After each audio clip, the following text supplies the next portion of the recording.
இந்த வீடியோவில் நம்ம எதை பற்றி பார்க்க போகிறோன்னா, தமிழ்நாடு நகர்ப்புற வாழ்விட மேம்பாட்டு வாரியம் மூலம் தமிழகம் முழுவதும் 22,049 குடியிருப்புகளை ஆன்லைன் மூலம் விற்பனை செய்யும் புதிய திட்டத்தை தமிழக அரசு தற்போது தொடங்கியுள்ளது. இந்த திட்டத்திற்கு அனைத்து மாவட்டத்தை சேர்ந்தவர்களும் விண்ணப்பிக்கலாம். இதற்கு எப்படி ஆன்லைன் மூலமாக அப்ளை செய்வது என்பதை பற்றி தான் இந்த வீடியோவில் நம்ம டீட்டெயிலாக பார்க்க போகிறோம். ஃபஸ்ட்டு உங்களுடைய மொபைலில் ஏதாவது ஒரு ப்ரௌசர் ஓப்பன் பண்ணிக்கிங்க. அதில் கூகுள் சர்ச்சில் போயிட்டு TNUHTPன்னு சொல்லி டைப் பண்ணுங்கள். அந்த மாதிரி நீங்கள் டைப் பண்ணி வைக்க கொடுத்தீங்கன்னா ஃபஸ்ட்டு எடுத்துனே TNUHTP.tn.gov.in ஒரு வெப்சைட் ஆகும். அந்த வெப்சைட் வந்து செலக்ட் பண்ணுங்கள். அந்த வெப்சைட் நீங்கள் செலக்ட் பண்ண ஒரு 5 செகண்ட்ஸ் லோட் ஆகும். லோடாகி கம்ப்ளீட்டாக வரைக்கும் வெயிட் பண்ணுங்கள். லோடாகி கம்ப்ளீட் ஆன பிறகு இந்த மாதிரி ஒரு பேஜ் ஓப்பன் ஆகும்.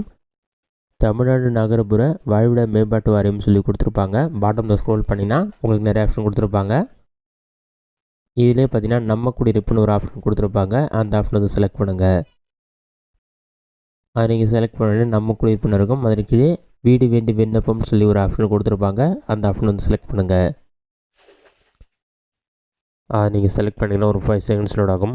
லோடாகி கம்ப்ளீட் ஆன வரைக்கும் வெயிட் பண்ணுங்கள். லோடாகி கம்ப்ளீட் ஆன பிறகு இந்த மாதிரி ஒரு பேஜ் ஓப்பன் ஆகும்.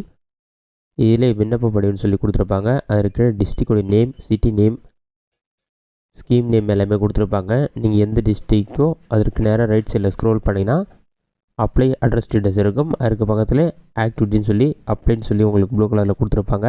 அந்த அப்ளை ஆப்ஷன் வந்து கிளிக் பண்ணுங்கள்.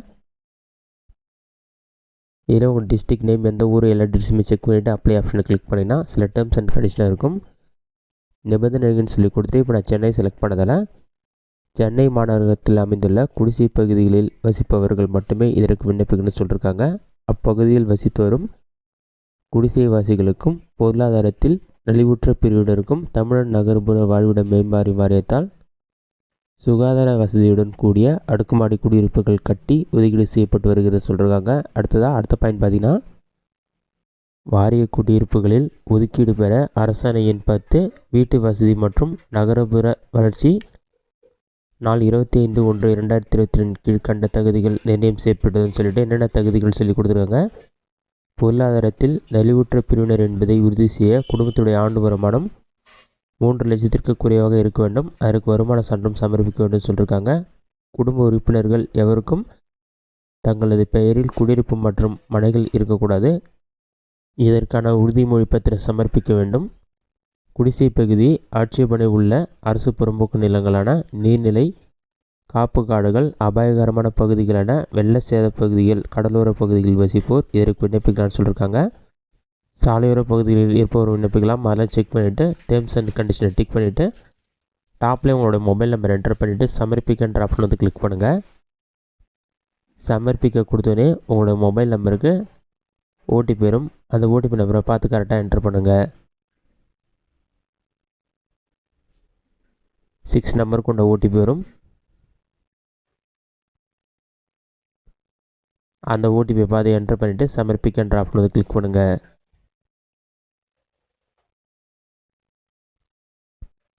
நெக்ஸ்ட் பேஜில் உங்களுடைய ஆதார் கார்டு நம்பர் கேட்டிருப்பாங்க. ஆதார் நம்பர் என்டர் பண்ணிவிட்டு சமர்ப்பிக்க கொடுத்தீங்கன்னா உங்களுடைய ஆதார் கார்டில் இருக்க விவரங்கள் எல்லாமே வரும். விண்ணப்பதாரர் பெயர், பாலினம், குடும்ப அட்டை எண், ஆதார் எண், உங்களுடைய கிராமத்துடைய பெயர், தாலுக் பெயர், மாவட்டத்தோட பெயர், அஞ்சல் எண், இந்த மாதிரி எல்லா டீட்டெயில்ஸுமே வந்துடும்.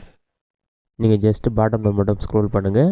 இதில் பார்த்தீங்கன்னா பிறந்த தேதி மட்டும் செலக்ட் பண்ணிவிடுங்க. நெக்ஸ்ட்டு உங்களுடைய வயது, அலைபேசி எண் இதில் ஆட்டோமேட்டிக்காக ஷோ ஆகும். முகவரி விவரங்கள் கேட்டிருப்பாங்க. இதில் உங்களுடைய கதவு எண், தெருவுடைய பெயர், கிராமத்துடைய பெயர், தாலுக் பெயர், மாவட்டத்தை செலக்ட் பண்ணிவிட்டு அஞ்சல் எண் இதெல்லாம் நீங்கள் என்டர் பண்ணணும். ரெட் கலர் ஸ்டாருக்கு தான் கம்பல்சரி ஃபில் பண்ணணும். நிரந்தர முகவரி இருந்தால் ஆம்னு சொல்லிவிட்டு அந்த டீட்டெயில்ஸ் ஃபில் பண்ணணும்.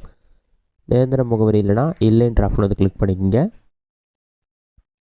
தற்போதைய குடியிருப்பு விவரங்கள் கேட்டிருப்பாங்க. தேர்ந்தெடுக்கும்னு சொல்லிவிட்டு சொந்த வீடா வாடகை வீடான்னு சொல்லியிருக்கும். அது வாடகை எதுவாக செலக்ட் பண்ணிவிட்டு நிரந்தர வீடா, ஓட்டு வீடா, ஓலை வீடா எதுவாக செலக்ட் பண்ணுங்கள்.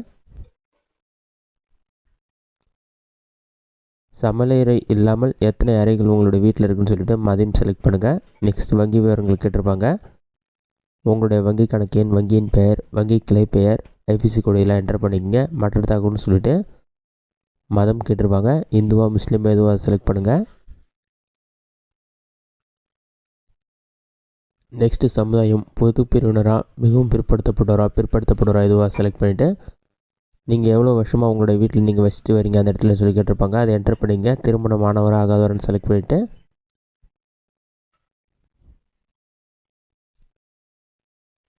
நெக்ஸ்ட்டு வந்து வேலையுடைய தன்மை கேட்டிருப்பாங்க. சுய தொழிலா அரசு பணியாக எதுவாக செலக்ட் பண்ணிங்க.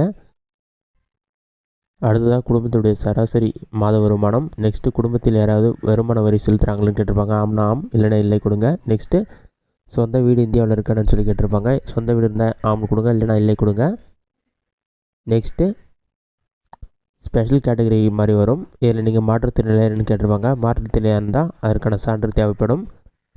கணவனை இழந்த பெண்களான்னு சொல்லி கேட்டிருப்பாங்க. அதேமாரி கணவரால் கைவிடப்பட்டவரான்னு கேட்டிருப்பாங்க. அடுத்ததாக நீங்கள் ஆதரவற்றவரான்னு சொல்லி கேட்டிருப்பாங்க. அதெல்லாம் இல்லைன்னா இல்லை செலக்ட் பண்ணுங்கள். ஆம்னா அதுக்கு தேவையான டாக்குமெண்ட்லாம் நீங்கள் அப்லோட் பண்ணணும்.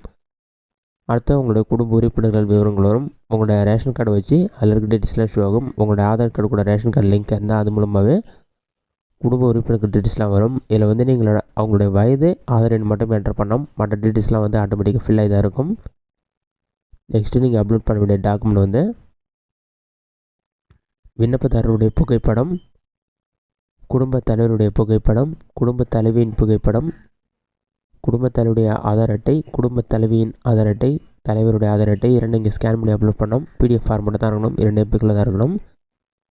அடுத்து உங்களுடைய ரேஷன் கார்டு, வருமான சான்று, வங்கி பாஸ்புக் இது எல்லாமே ஸ்கேன் பண்ணி பிடிஎஃப் ஃபார்மெட்டில் கன்வெர்ட் பண்ணி அப்லோட் பண்ணிவிட்டு டேர்ம்ஸ் அண்ட் கண்டிஷன் டிக் பண்ணி சமர்ப்பிக்க கொடுத்தீங்கன்னா ரெஃபரன்ஸ் நம்பர் கொடுப்பாங்க. அதை நோட் பண்ணி வச்சுங்க. அதன் பிறகு நீங்கள் தகுதியான நம்பர் இருந்தால் உங்களே அவங்க கான்டாக்ட் பண்ணுவாங்க. இதுதான் வந்து நகரப்புற வீட்டுக்கு விண்ணப்பிப்பதற்கான மெத்தட். இந்த வீடியோ உங்களுக்கு யூஸ்ஃபுல்லாக கொடுக்குறேன். இந்த வீடியோ பிடிச்சிருந்தால் லைக் பண்ணுங்கள். வேறு ஏதாச்சும் டவுட் இருந்தால் கமெண்ட் பாக்ஸில் கமெண்ட் பண்ணுங்கள்.